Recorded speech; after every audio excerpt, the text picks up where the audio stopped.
Praise the lord. బాగున్నారా బిడ్డలారా? దేవుడు మిమ్మల్ని ఈ రోజంతా తన కృప కలిగిన హస్తం కింద కాపాడి భద్రపరచును గాక. మరి ఈరోజు ఆదివారం ఆరాధనకు బయలుదేరుతున్నారా? మరి ఇంకా పడకల మీద ఉన్నారా? త్వరగా లేవండి. ఆ దినం ఆదివారం సిద్ధపరచు దినం. ప్రభు పునరుద్ధానుడు. ఆయన ఎదుర్కొనడానికి మగ్దలేన మరియ, వేరొక మరియ, సొలొమి ఎప్పుడు లేచారు? ఇంకా చీకటి ఉండగానే ఉదయాన్నే మగ్దలేన మరియు వేరొక మరియు లేచి తాము సిద్ధపరిచిన సుగంధ ద్రవ్యములు చేతపుచ్చుకొని పునరుద్ధానుడైన ప్రభుని ఆరాధించడానికి బయలుదేరారు. ఇంకా పడుకున్నావు? ఈరోజు సెలవు రోజు అనుకున్నావా? వద్దొద్దు. ఈరోజు సెలవు రోజు కాదు, దేవుని రోజు. ఈరోజు దేవుని సన్నిధిలో గడుపుదాం. సిద్ధపడు ఆరాధన కొరకు. దేవుని నామానికి స్తోత్రం. రెండవ ఆదివారం ఈ క్రొత్త సంవత్సరంలో దేవుడు మనకిచ్చాడు. అందుని బట్టి దేవుణ్ణి స్తుతిస్తూ ఆరాధిస్తున్నాం. గత 13 దినాలు మనల్ని తన కృపా సమృద్ధిలో కాపాడిన దేవునికి అనంత మహిమ కలుగును గాక. ఈరోజు జనవరి 14వ తేదీ కొరకు రెండవ ఆదివారం కొరకు మనకి ఇవ్వబడిన భాగం ప్రకటన గ్రంథం. పరిశుద్ధ గ్రంథంలో ఆఖరి పుస్తకం ప్రకటన గ్రంథం 19వ అధ్యాయము 10వ వచనం.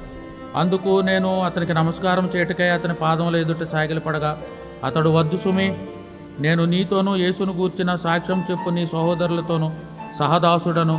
దేవునికే నమస్కారం చేయము. యేసును గూర్చిన సాక్ష్యము ప్రవచన సారమని నాతో చెప్పెను.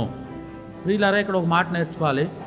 పద్మసు ద్వీపంలో పరవాసి అయినటువంటి యోహాను గారు తనకు ఆ పరలోకపు దర్శన భాగ్యం చూపిస్తున్న దూత దగ్గరకు వచ్చేసరికి, దూతను అవన్నీ చూసేసరికి ఎందుకు ఆయన కాళ్ళ మీద పడిపోవాలని అనిపించింది. వెంటనే ఆయన కాళ్ళ మీద పడ్డాడు. అప్పుడు దూత అంటున్నాడు, వద్దు, నువ్వు నా కాళ్ళ మీద పడటానికి వీల్లేదు. ఈరోజు ఒక మంచి పాఠం నేర్పుతున్నా. మళ్ళా ఇలాగ ఒక్కో రోజు ఒక్కో పాఠం నేర్చుకోవాలి. విశ్వాస జీవితంలో మనం నేర్చుకోవాల్సిన పాఠం అది ఏంటో తెలుసా? ఎవరి కాళ్ళ మీద మనం పడకూడదు. దేవుని బిడ్డలం అసలు తలంచకూడదు. ఎవరికి లొంగిపోతున్నావు నువ్వు? ఎవరికి తలొగ్గుతున్నావు? ఏ పాపానికి తలొగ్గుతున్నావు? మనం రాజాది యొక్క బిడ్డలం. తలంచడానికి మనకు అర్హత లేదు. తల దించుకునే దానికి లేదు. ఒక్క విషయం జ్ఞాపకం చేసుకో. మొర్దెకై హామానుకు తల వంచకయు నమస్కరింపకయు మ్రొక్కకయు ఉన్నాడు. మొర్దెకై చచ్చిపోయాడు, హామాను చచ్చిపోయాడు. హామాను చచ్చిపోయాడు, మొర్దెకై రాజు అయ్యాడు. ఆ రాజ్యం దగ్గర ఆ మహామంత్రి అయి కూర్చున్నాడు. ఈరోజు ఎవరికీ నువ్వు కాళ్ళ మీద పడుతున్నావు. చాలామంది సేవకులు, కొంతమంది పెద్దోళ్ళు చిన్నోళ్ళని తమ కాళ్ళకు మొక్కించుకుంటారు. ప్లీజ్, ఒకవేళ నువ్వు అలా చేయబాకు, తప్పు. ఏ పెద్ద సేవకుడు కూడా నువ్వు కాళ్ళకు దండం పెట్టకూడదు. మీరు చూడండి, హెబ్రోన్ చరిత్రలో దైవజనుడు భక్సింగ్ గారు కానీ, ఆయన తర్వాత గొప్ప భక్తులు కానీ, ఏ ఒక్కరి దగ్గర కూడా పుట్టి పెరిగిన బిడ్డలు ఉన్నారు. వాళ్ళు ఎప్పుడూ కూడా పెళ్లిలో కానీ, వాళ్ళు చనిపోయాక కానీ, వాళ్ళు బ్రతికుండగా కానీ, వాళ్ళు వృద్ధులైపోయాక కానీ ఆయన కాళ్ళకు దండం పెట్టలేదు, పెట్టించుకోలేదు వాళ్ళు. మరి ఈ రోజుల్లో కొంతమంది సేవకులు ఇదో పని, వాళ్ళ కాళ్ళ మీద పడిపోతుంటాయి. చాలా తప్పు, చాలా తప్పు, చాలా తప్పు. వద్దు. దేవుడే మహిమపరచబడాలి. ఒకవేళ నువ్వు పెద్దదానివేమో, ఒకవేళ ఈ మాటలు వింటున్నావు, పిల్లలు ఎవరైనా వచ్చి నీ కాళ్ళకు దండం నువ్వు పెట్టించుకోకూడదు. అది తప్పది. అది నీకు తగదు. యోహాను ఆ దూత యొక్క పాదాల దగ్గర పెడితే, దూత గొప్పది, పరలోకమంతా చూపెడుతుంది. అటువంటి దూత యొక్క కాళ్ళ మీద పడితే, వద్దు సుమే, నేను నీతో సమానమన్నాడు, నాకు నమస్కారం చేయకు అని అన్నాడు. ఇంకేం చేయమన్నాడు? ఈరోజు కొరకు మనకి ఈ వచనంలో ఇవ్వబడినటువంటి మరొక మాట ఏమంటే, నీ సహోదరులతో సహదాసుడను, దేవునికే నమస్కారము చేయు. ఈ రోజుల్లో మనం చేసే పెద్ద తప్పు ఏంటంటే, దేవునికి నమస్కారం చెయ్యం, మనుషులకు చేస్తున్నాం. అది వచ్చిన చిక్కంతా అక్కడే. మనుషుల్ని ప్రేమిస్తాం, మనుషులు నమస్కారం చేస్తాం, మనుషులకు భయపడతాం, దేవునికి భయపడతాం. ఈరోజు దేవుని పునరుద్ధాన దినం, దేవునికి భయపడుతున్నావా? చూడు, దేవునికే నమస్కారం చేయమనంటే ఒక మాట చెప్పనా, దయచేసి బాధపడకే. సోమవారం నుండి శనివారం వరకు నీ ఉద్యోగానికి వెళ్ళాలి కదా. ఎన్ని గంటలకు లేచావు? ఈరోజు ఆదివారం. ఎవరి రోజు? దేవుని రోజు కదా, ఆరాధనకి వెళ్ళాలి కదా. నువ్వు ఈవేళ ఎప్పుడు లేచావు చెప్పు? ఇప్పుడు ఇంకా లేగలే. ఎంత టైం అయిపోయింది? 8:30 అయిపోయింది.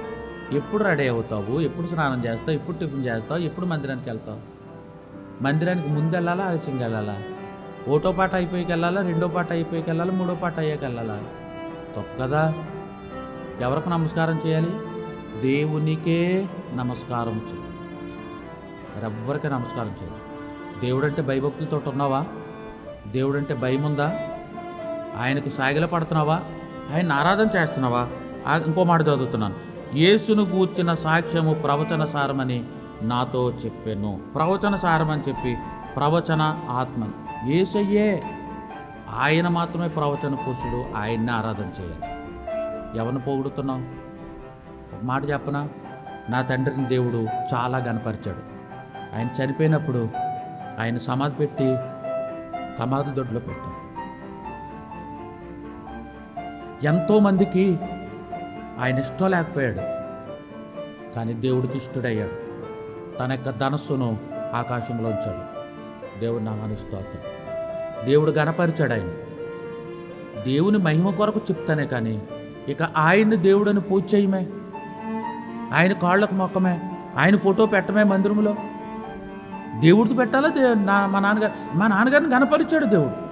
అయితే అంత మాత్రాన్ని ఆయన దేవుడు కాడు. దేవునికి ఏమి రొక్కుదాం.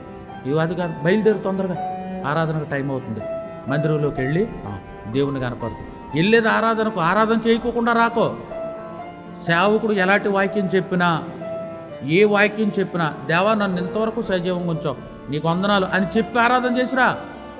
ఆరాధన చేయకోకుండా రావద్దు, రావద్దు, రావద్దు. ఆరాధన చేసేరా. దేవునికి మహిమ కలుగునుగాక. ప్రార్థన చేద్దాం. ప్రేమ కలిగిన తండ్రి, మరొక పునరుద్ధరణ దినం మా జీవితంలో ఇచ్చారు. అందరు బట్టి నేను స్తుతిస్తున్నాను, ఆరాధిస్తున్నాను. ఈరోజు మా బిడ్డలు బయలుదేరి ఆరాధనకు వెళ్తున్నారు. ఎవరెవరు నీ సన్నిధిలో చేరి ఆరాధించబోతున్నారు వారందరి మీద నీ యొక్క ఆత్మను ఉంచమని ప్రభా, మేము మనుషుల కాళ్ళ మీద పట్టక కాదు, నీ కాళ్ళ మీద పడి మరియా ఎప్పుడు చూసినా నీ పాదాల దగ్గర ఉంది. అటువంటి బ్రతుకు మాకు దయచేయమని యేసు నామములో స్తుతించి ప్రార్థించి బ్రతిమాలి అడిగి వేడుకుంటున్నాను పరమ తండ్రి. Amen, amen, amen. Praise the lord.